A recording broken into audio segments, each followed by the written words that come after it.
Ladies and gentlemen, thank you so very much for tuning in. We have a lot to talk about, and it's going to be a fantastic segment, by the way. I have an upload that was uploaded about, maybe 20, 30 minutes prior to this segment, so check out that upload.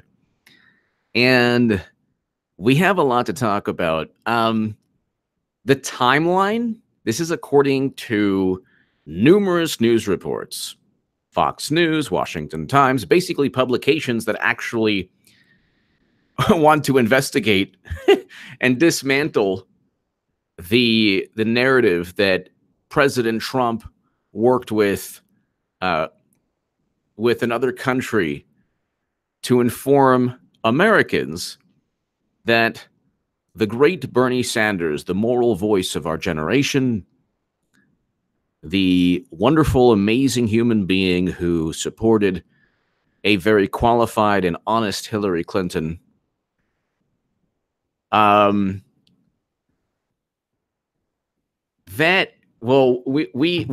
told that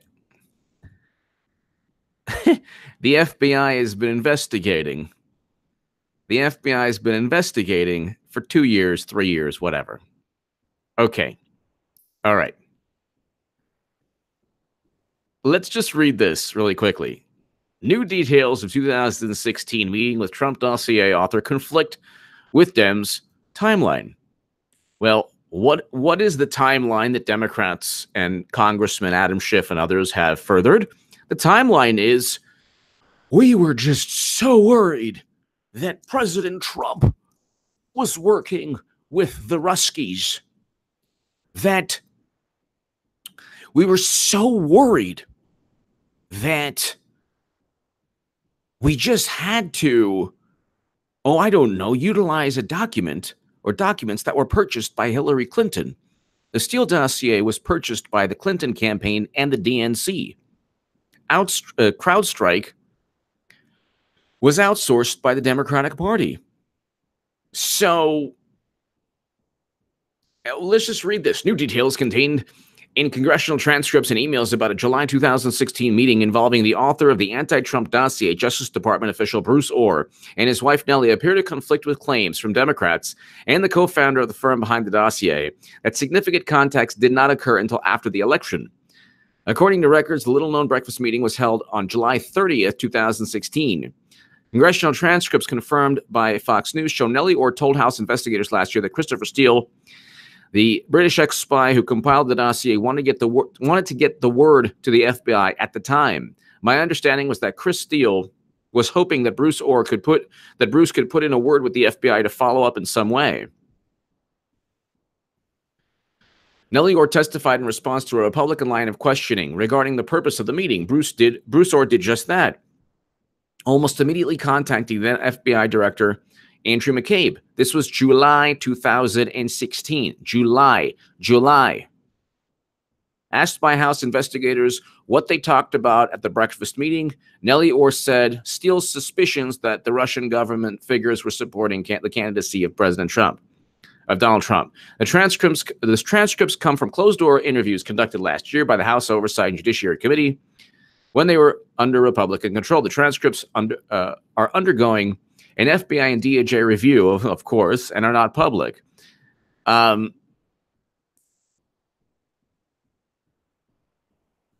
big issue here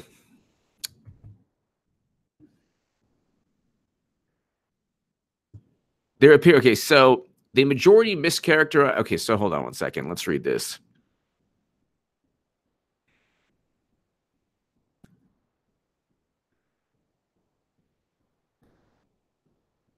Nellie Orr was of interest to investigators since she conducted opposition research on then candidate Donald Trump for the firm Fusion GPS, the same company that commissioned the dossier. Her husband, meanwhile, is a senior official at the Justice Department who became a back channel between Steele. So you talk about back channels. The real back channels are on the Democratic side, not the Trump side.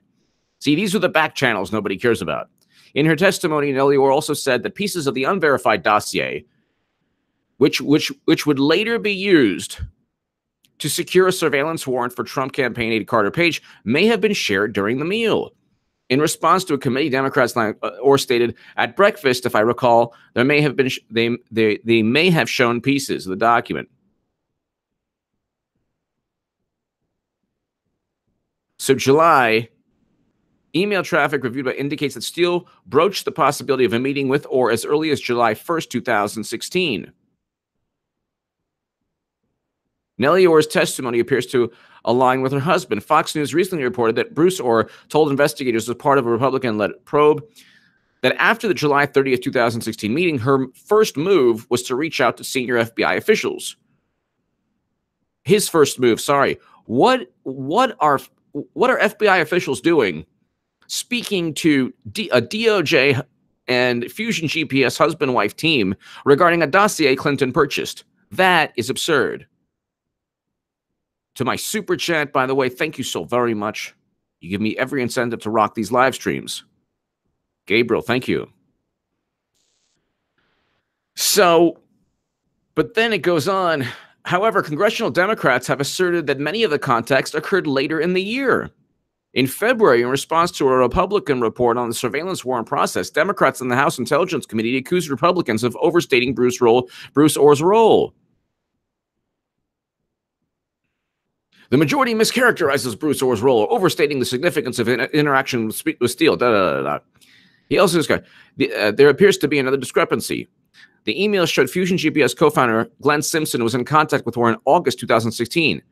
However, Simpson's November 2017 transcript interview before the House Intelligence Committee showed him saying he worked with Orr sometime after Thanksgiving. So they're lying left and right. You want to talk about perjury or lying to Congress? You could get Fusion GPS, Glenn Simpson, easily. You can get Strzok. You can get all of them. Fox News recently asked the FBI, so they first stated, oh, well, you know,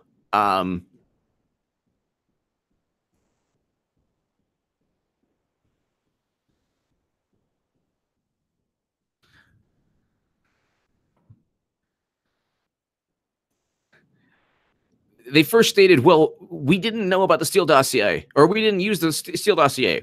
And the Steele dossier wasn't used until later in the year, once all these contacts and all this suspicion helped further fuel the investigation. My God, we were so suspicious because Trump was just doing so many things and we just really didn't know what was going on. No, the whole thing was a setup, and it was a setup long before people stated that Trump had anything to do with Russia. Bruce Orr's testimony on anti-Trump dossier at odds with Adam Schiff's version. Senior Justice Department official Bruce Orr has provided a point-by-point narrative of his actions promoting the 2016 Democratic Party finance dossier that conflicts with Representative Adam B. Schiff's official version.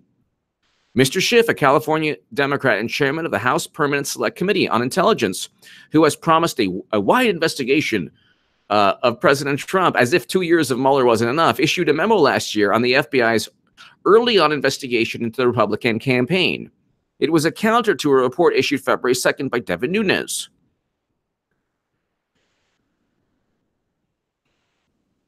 Can we just get the dates? My God almighty. How hard is it?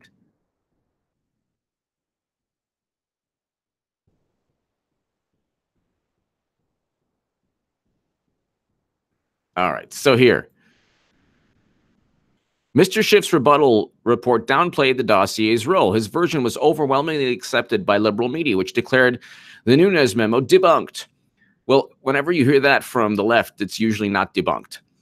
Nunes supporters say his assessment has survived the test of time as more information reaches light. In July, the FBI released a redacted copy of the FISA application, to which Nunes has referred. Supporters say its information dovetailed with his report. The most recent disclosure is Mr. Orr's closed-door testimony in August to a joint joint oversight task force.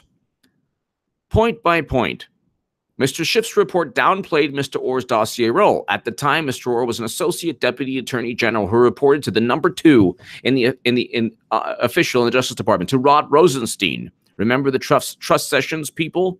Yeah, those people. Those people. By the way, if you're on social media, please share this live stream. The majority mischaracterizes Bruce Orr. Okay, here we go. Orr testimony. For months, Mr. Orr was the key link between the FBI, Mr. Steele, and Fusion GPS. The firm handled him as he submitted anti-Trump memos from June to December 2016. Mr. Orr was unclear about his motive for his self-appointed mission.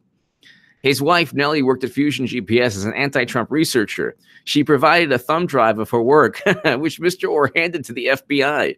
Mr. Orr also delivered a thumb drive from Fusion that contained Dossier memos. Why don't you just say the FBI? Why doesn't the FBI just admit that they were basically Fusion GPS and the DNC? Even Debbie Wasserman Schultz wasn't as important to Hillary Clinton as James Comey and Andrew McCabe and Peter Strzok were. I mean, they were basically working for the DNC.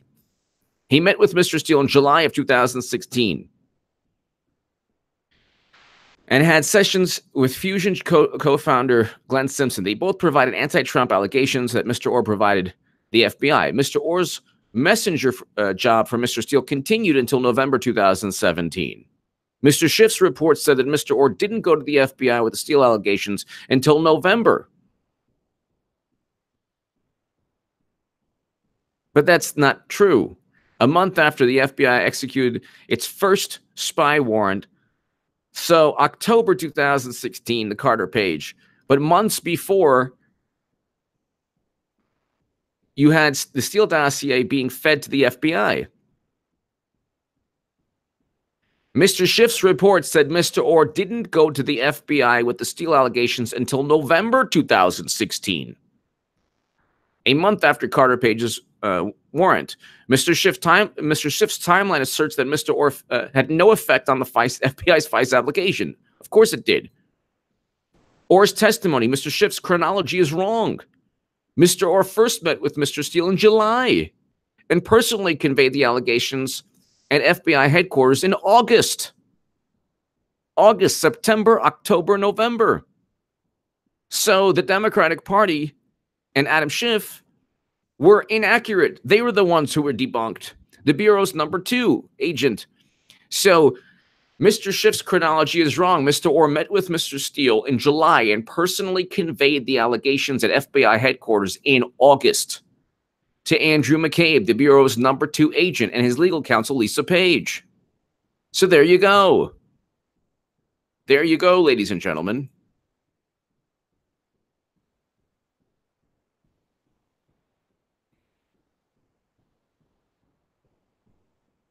Thank you, Mick Fitz. Thank you, Mick. Yeah. I mean, it's unbelievable how all of this is, it's just unbelievable how all of this is just like,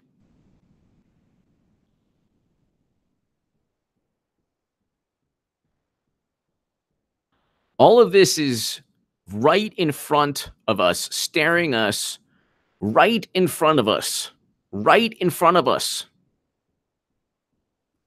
It's staring us right in the face. The timeline, that the official timeline is actually wrong.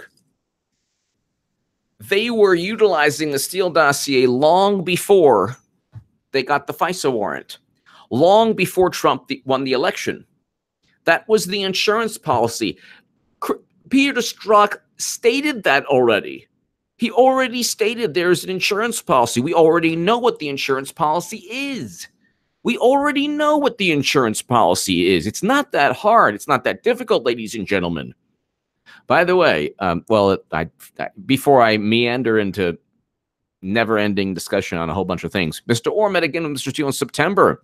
In October, before the FISA application, he met with Peter Strzok, the agent leading the Trump investigation, which he opened On July 31st, he spoke with Miss Page and Andrew Weissman, who was on the Mueller probe. So after the election, get all of these people under oath. It's so simple. The Senate Judiciary Committee they're gonna look at the Clinton email investigation. Again, there's a new Clinton email investigation, by the way. So just letting everybody know, like, everyone should be so happy. But of course, the MySpace people with the secret Martian, spy program, everyone's all jaded now because apparently the wonderful patriots at MySpace and America Online didn't work out too well. It really didn't work out.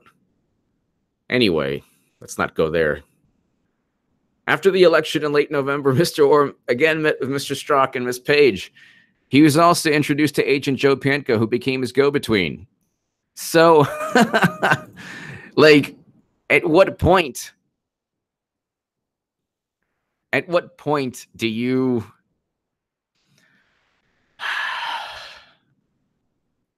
At what point do you then just say, look, this is essentially the FBI working?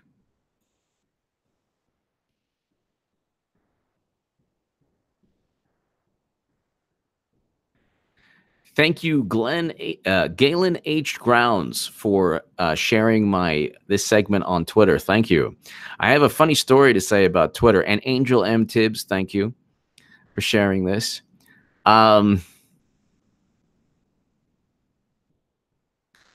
So, oh, by the way,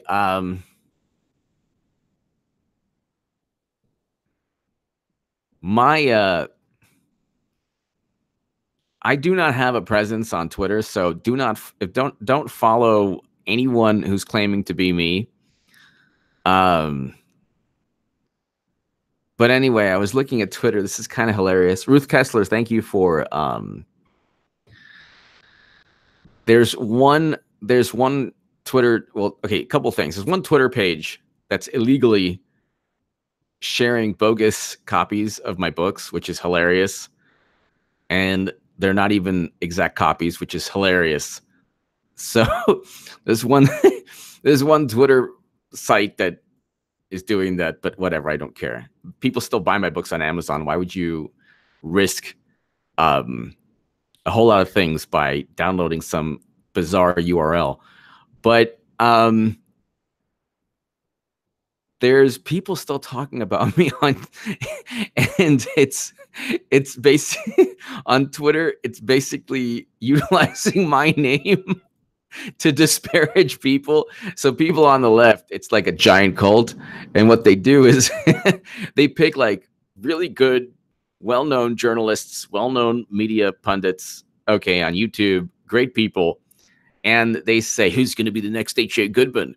So I just typed in my name on Twitter. I'm like, what? And still, like the other day, the day before, people are writing about me, but they're obviously not writing about me. This is on the left. They're not writing on me in the most flattering manner. So they're like, how long before this person becomes H.A. Goodman, a Trump supporter? How many Bernie supporters have become Trump supporters? It's like, it's hilarious because whereas it was like the worst thing to be called a Trump supporter,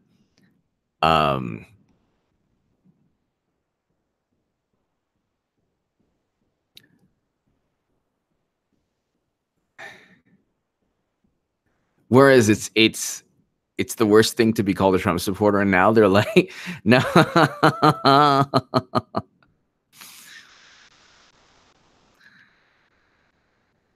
Now they have and then there's still like there's people like trying to disparage me over the fact that I was correctly stated that Clinton was going to be indicted, and it's the truth. She even the FBI legal counsel said she was, and this was like a grandiose conspiracy, which I had the pulse of what was going on. So it's like people who try to like disparage me actually diss themselves. It's very interesting. Like progressives who diss me always end up dissing themselves. because I have nothing to hide. Like, I have no appearance to keep up. Like, I wear my MAGA hat on videos, which is like the worst thing on the left. Oh my God.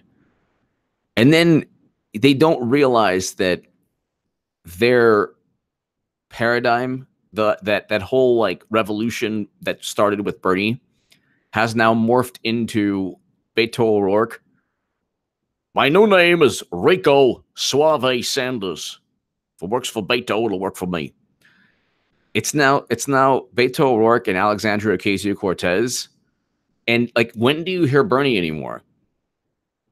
Because he already caved. He's like an official tool. He's even against Trump removing people from 2 theaters of conflict, removing, close to 10,000 Americans.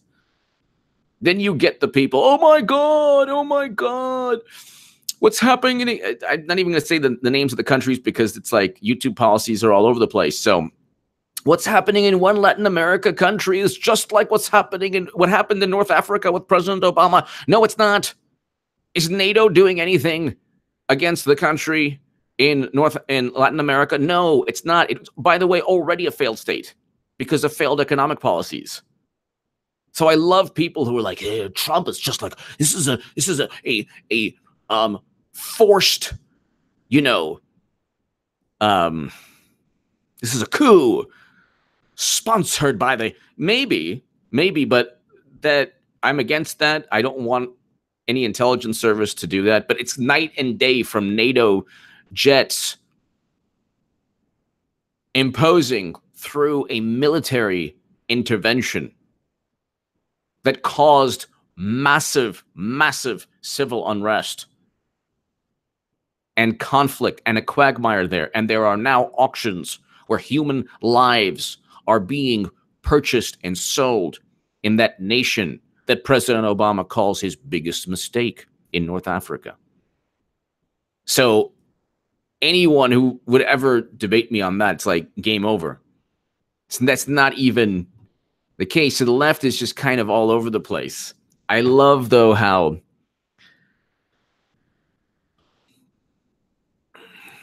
though, how like people still use my name on Twitter as as an insult.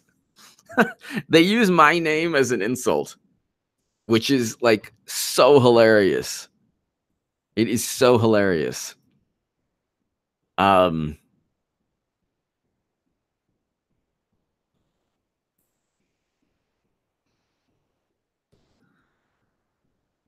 Anyway, after the election in late November, Mr. Orr met.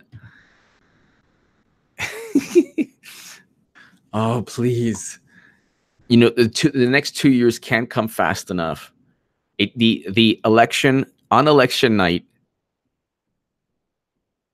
I had 8,000 people on my live stream, and this was when we lost the House, which happened because of very gullible voters on the left who love to be deceived. But anyway, just like in 2016, when I stated that Trump would win and defeat Clinton,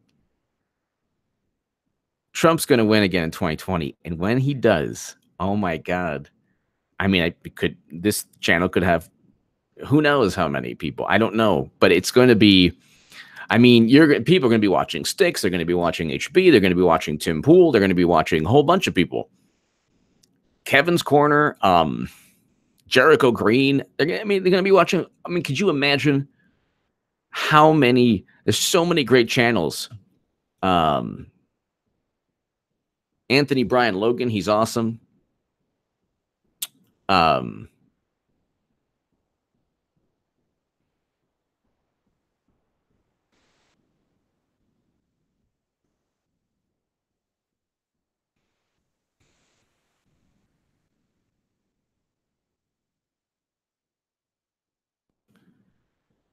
I just find it that's why I left Twitter. I find it so like, why would you do that to yourself? Why would you go on Twitter and you're seeing like people on the left with hundreds of thousands, like millions of followers, and they're just I don't want to name people, but there are people who with millions of followers who are now being looked at by others within their political sphere, and there's people are saying, well, what's going on with this, what's going on with that, how could you say this, what you were saying wasn't right and it caused a whole lot of problems. The left is not what it used to be, which it never really used to be that unified to begin with. But now there are so many fractures, there's so many divisions. Even within the Bernie movement, there's Alexandria Ocasio-Cortez, there's Bernie Sanders, there's Beto O'Rourke. The Beto O'Rourke people don't like the Bernie Sanders people. The Alexandria Ocasio-Cortez people have to deal with defending her from others saying, asking why she stated certain things or why she doesn't actually write legislation. I love people tell me people tell me on my RT Crosstalk session, some of the rebuttals, well, she's only been there for 3 weeks. Well, which one is it? Which one is it? Is it that like human lives are at stake? Human lives are at stake? Or like, when does the hyperbole ever match the actual work, the actions of people?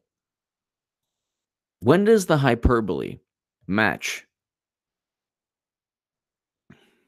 Like when does the hyperbole match the actions? So the world's going to end in 12 years. So then what, 1 week or 2 weeks or 3 weeks or 1 month is too soon to write legislation for a Green New Deal? So, and then I get she's furthering the discussion. You mean there hasn't been enough? There haven't been enough TYT videos on this? Like there's not enough discussion? So, but ladies and gentlemen, here, Mr. Orr met again with Mr. Steele in September. In October, before the FISA application, he met with Peter Strzok, the agent leading the. So how does Adam Schiff say that how does Adam Schiff say that he wasn't integral? How is that even possible? Which he opened on July 31st. He also spoke with Ms. Page and Andrew Weissman, the Justice Department lawyer, now on special counsel Robert Mueller's team. So, I mean, you have here, what you have is a pretty overt. You have a pretty overt ACOR, hello. Luke St. Martin, hello. Eric H526, hello. Professor Chaos 19, hello.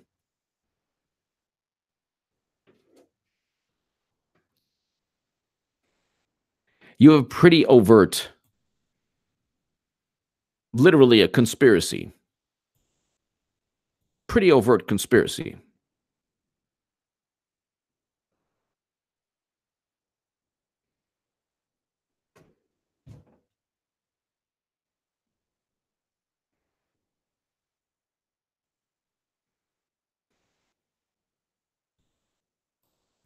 I'm looking at these fake accounts about me. It's so funny.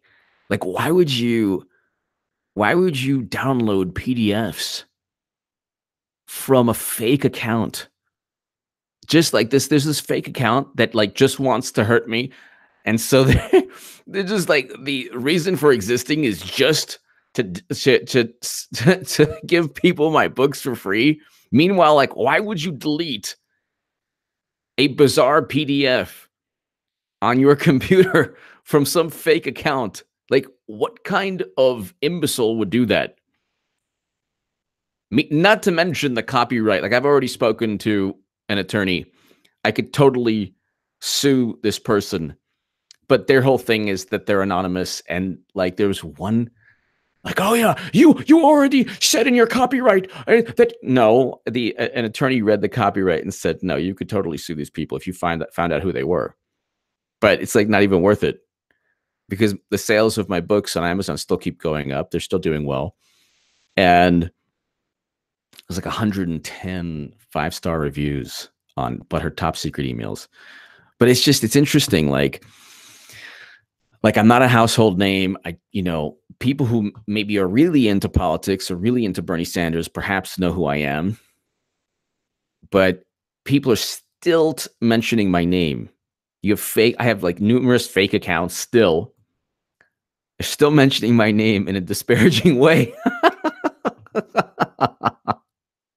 And it's just funny. The Yahtzee! That the Yahtzee, I call him the homeless walrus. John Bolton is the homeless walrus. No one should take John Bolton seriously. He's a yes man. He says yes. He's a yes man. Okay, do not surround yourself with yes men or yes women, yes people. Don't do that ever. Bolton is a yes man, and he's there only to appease the militarists. So Trump can say, oh, okay. Like, okay, McMaster, General Kelly, Mattis, they weren't necessarily yes men. Fine. But Trump now has his own, like he has his own more so his own administration than ever before. So one person, so the Yahtzee, I wouldn't worry about that at all. I wouldn't worry. The Yahtzee, thank you. So they find it like people are talking about like indictments are imminent. They like, oh my God. It's like, well, yeah, they were imminent. Yeah, they were. Okay. And so James Baker even said that. So like the FBI legal counsel. So it's like I was actually more on point than anything else. So they're disparaging like a whole bunch of good people who are firmly on the left. I don't even want to mention their names because they're my friends. They're disparaging two people that are wonderful people on the left. They're saying, oh, they're going to be the next H.A. Goodman. It's kind of funny. I actually find three people. One's not my friend.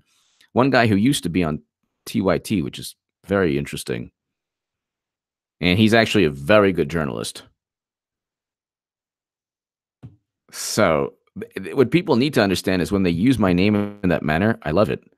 It's like, great. Not because the only reason I love it is because they're so clueless. And it just shows how dysfunctional the left is.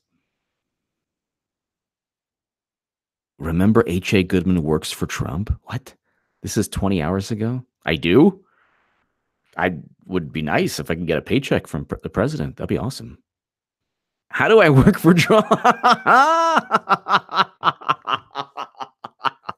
Ebenezer Adams. I have to. I asked you my plan B. Ebenezer Adams. I did. I was going to write back. I don't think I can. But I was going to write back. Ebenezer Adams. I apologize for not writing back. I will write back. I don't check that too often, but I should. Ebenezer Adams, I do apologize. I will write, a proper response back. Thank you, though. Thank you. Luke St. Martin. H.A. OIG report released today. FYI, nice coif, curly. Thank you.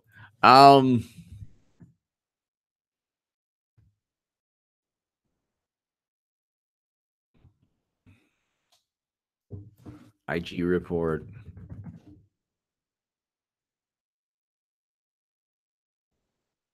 I don't see that it's released today.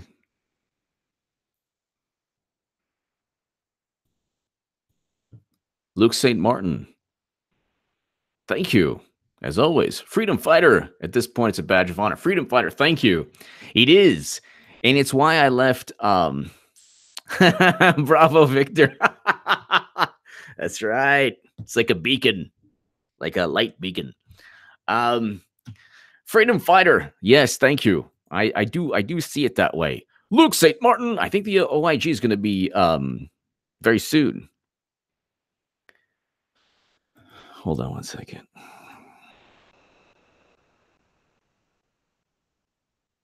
Hello. Thank you for that, Ohio biker. Thank you. Okay.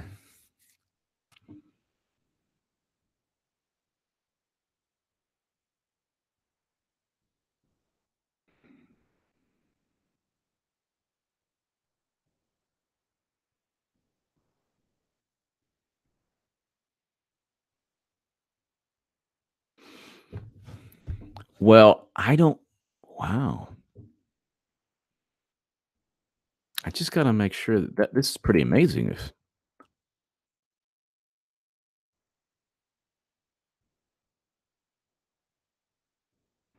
Wow.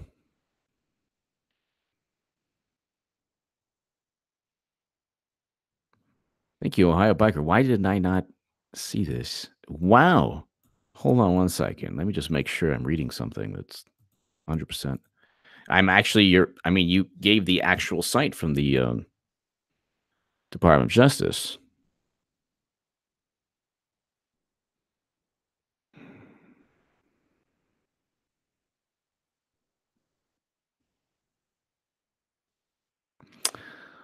I'm going to hold off right now just because I'm not getting any other. If this is the case, then it's game on. But I'm not getting any other findings of misconduct by 2 current senior FBI officials and 1 retired. Wow.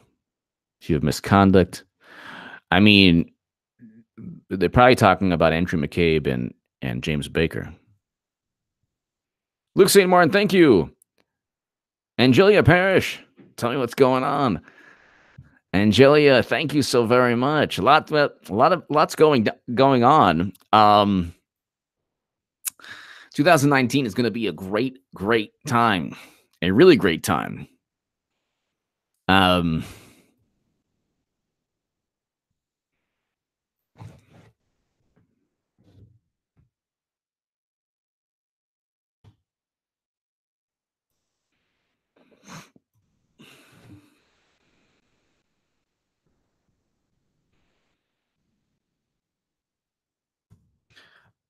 I think that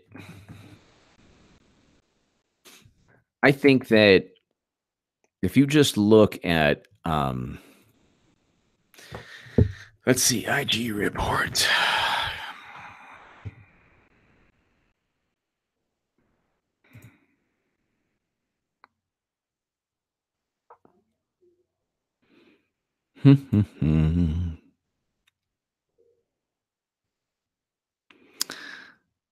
So it might be an IG report regarding some other investigation. So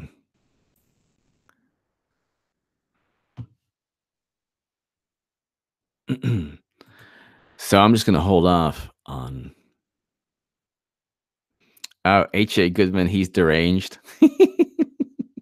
That's so awesome. Oh my God. Oh my God. On Twitter, they hate Bernie bros. I've had to block dozens of Bernie bros every day for a while. They come after me even harder than Trumpers do. Well, that's also the case for Democrats. I agree. It's a cult. Oh my God. The most visible example is probably H.A. Goodman, but of course he's deranged. Oh my God. That's great.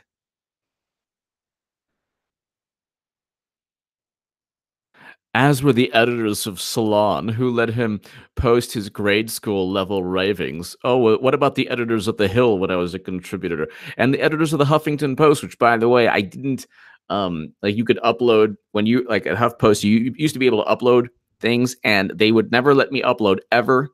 Every major article I wrote in Huffington Post was given full stamp of approval by editors. And then they uploaded my writing.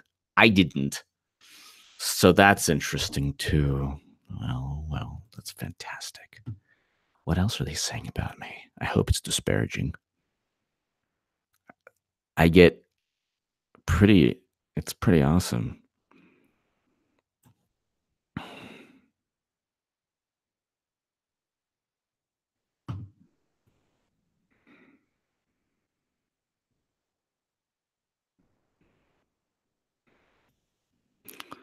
This is hilarious.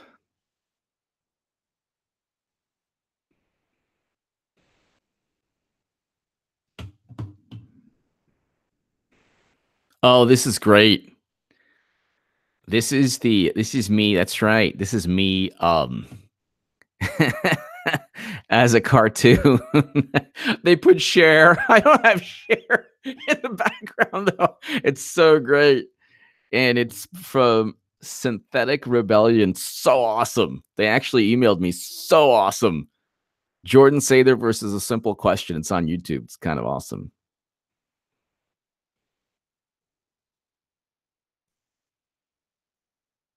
Bravo, Victor. Thank you. Thank you, Ram Lafara. Thank you. I just, kind of phoning it in now. Just.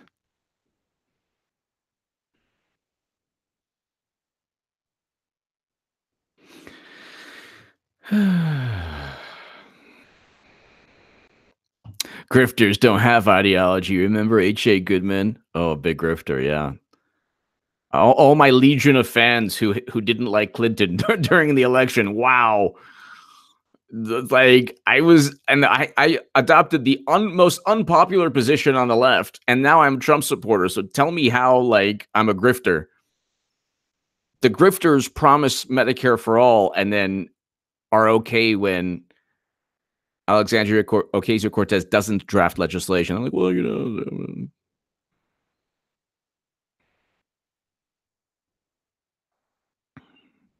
this is interesting.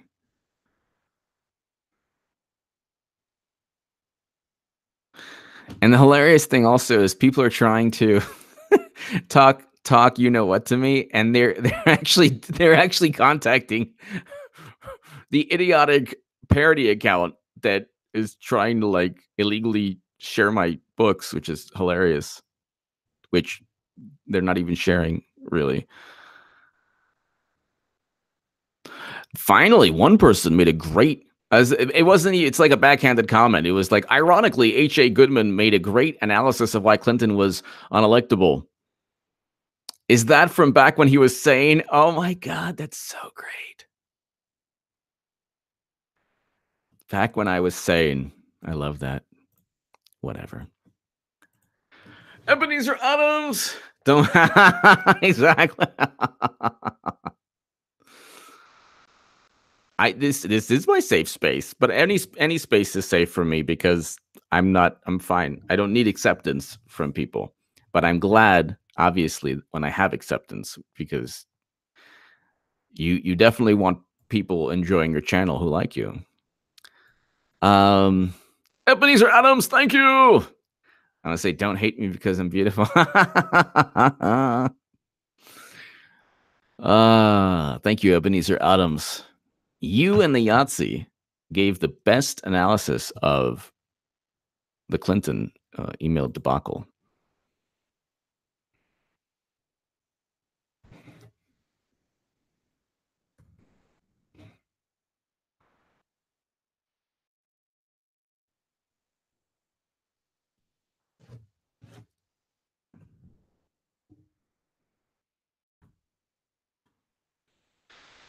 Well, ladies and gentlemen, if I'm not putting you to sleep, ladies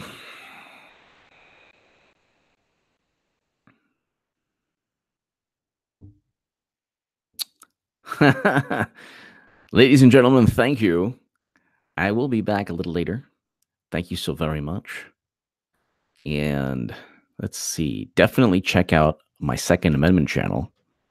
Definitely check out my RT Crosstalk segment on Alexandria Ocasio-Cortez. Should I do Bernie? All right, I'll do Bernie. Ladies and gentlemen, in 2 weeks, we have an election, and it's going to be the election of a lifetime. You can re-elect Trump, who brought home Americans, who presided over peace between North and South Korea, who is actually presiding over a great economy. Ebenezer Adams, you do realize that the crazy in the asylum are telling you from the other side of the bars. Thank you so very much, Ebenezer Adams. I am going to copy that. It's not often that I copy messages, but I'm copying that message. That's great. That's a wonderful, motivational. Thank you. Thank you, Ebenezer Adams. Thank you so very much. You do realize that the crazies in the asylum are yelling at you from the other side of the bars. Thank you. Thank you. And that's pretty much why I left Twitter, and that's pretty much why I left the left also. Thank you. Thank you, Ebenezer Adams. Greatly, greatly, greatly appreciated. Very, very, very kind of you. Thank you. Thank you.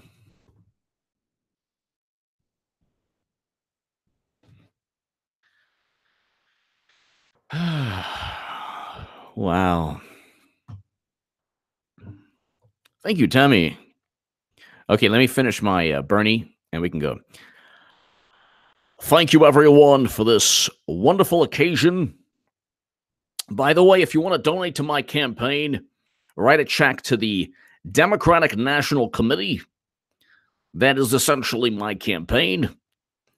And to fight the 1%, what better way than yet again to vote for Hillary 2020.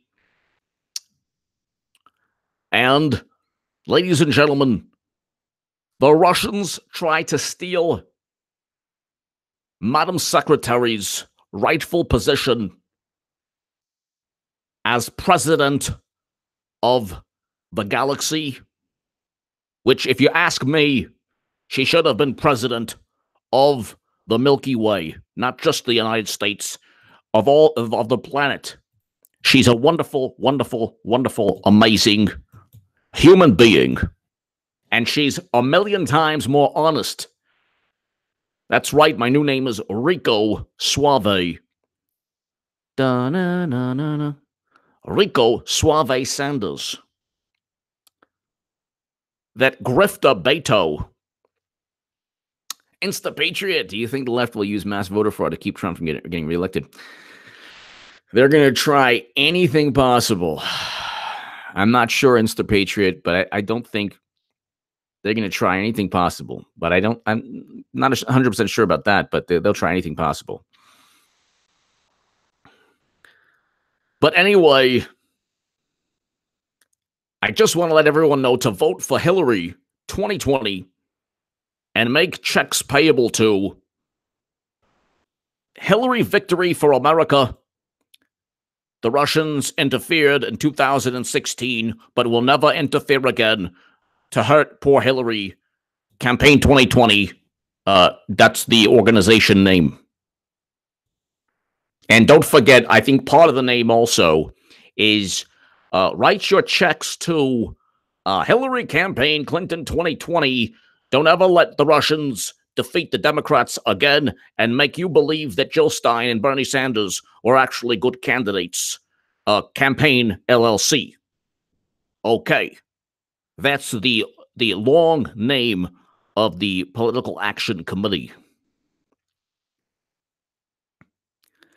So, just to let you know, you've had unemployment at record lows. You've had a good foreign policy, but there's still inequality, a lot of problems, and you should not vote again for Trump, who is just a horrible, horrible, horrible, horrible, horrible, horrible human being. Hillary is much nicer and a lot more intelligent. It doesn't matter that she was indicted for transferring top secret intelligence from JWICS. Okay. Ladies and gentlemen, thank you so very much. To my super chat, thank you. I will be back. Thank you so very, very, very much, everyone. And God bless. Thank you.